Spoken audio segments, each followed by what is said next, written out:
ایک ہاتھ لمبا ایک ہاتھ چوڑا چوکور پتھر تھا جو ہمیشہ موسیٰ علیہ السلام کے جھولے میں رہتا تھا۔ اس مبارک پتھر کے ذریعے موسیٰ علیہ السلام کے 2 معجزات کا ظہور ہوا۔ اس پتھر کا پہلا عجیب کارنامہ جو حقیقت میں موسیٰ علیہ السلام کا معجزہ تھا، پتھر کا دوڑنا ہے۔ یہی معجزہ اس پتھر کے ملنے کی تاریخ ہے۔ اس کا واقعہ یہ ہے کہ بنی اسرائیل کا یہ عام دستور تھا، وہ بالکل ننگے بدن ہو کر مجمع عام میں غسل کیا کرتے تھے، مگر موسیٰ علیہ السلام چونکہ اسی قوم کے ایک فرد تھے، اسی ماحول میں پلے بڑھے تھے، لیکن خدا بندے قدوس نے ان کو نبوت اور رسالت کی عظمتوں سے سرفراز فرمایا تھا۔ اس لیے آپ کی عصمت نبوت بھلا اس حیاسوز بے غیرتی کو کب گوارا کر سکتی تھی؟ آپ بنی اسرائیل کے اس بے حیائی سے سخت نالاں اور انتہائی بیزار تھے، اس لیے آپ ہمیشہ یا تو تنہائی میں یا تہبند پہن کر نہایا کرتے تھے۔ بنی اسرائیل نے جب دیکھا کہ آپ کبھی بھی ننگے ہو کر نہیں نہاتے تھے تو ظالموں نے آپ پر بہتان لگا دیا، آپ کے بدن کے اندرونی حصہ میں سفید داغ ہے یا کوئی عیب ہے جس کو چھپانے کے لیے کبھی یہ برہنہ ہو کے نہیں نہاتے۔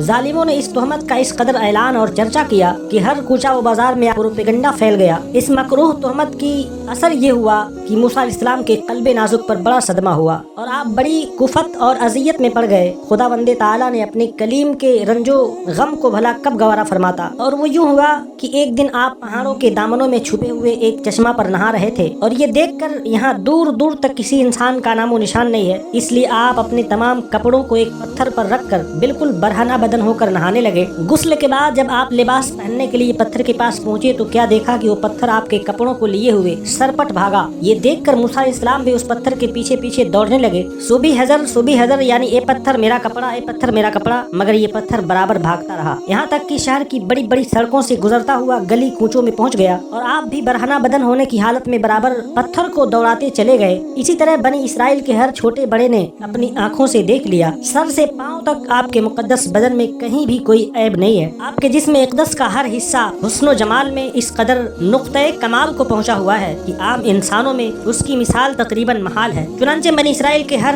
فرد کی زبان پر یہی جملہ تھا کہ واللہ، خدا کی قسم، موسیٰ بالکل ہی بے عیب ہیں، کوئی عیب نہیں ہے۔ جب یہ پتھر پوری طرح موسیٰ علیہ السلام کی براءت کا اعلان کر چکا، خود بخود ٹھہر گیا۔ آپ نے جلدی سے اپنا لباس پہن لیا اور اس پتھر کو اٹھا کر اپنے جھولے میں رکھ لیا۔ اللہ تعالیٰ نے اس واقعہ کا ذکر قرآن مجید میں اس طرح بیان فرمایا ہے: اے ایمان والو، تم ان لوگوں کی طرح مت ہو جاؤ جنہوں نے تہمت لگا کر حضرت موسیٰ علیہ السلام کو دکھ دیا تھا، تو اللہ نے موسیٰ علیہ السلام کو ان لوگوں کی بکواس سے بری فرمایا، اور وہ اللہ کے نزدیک بہت آبرو والے ہیں۔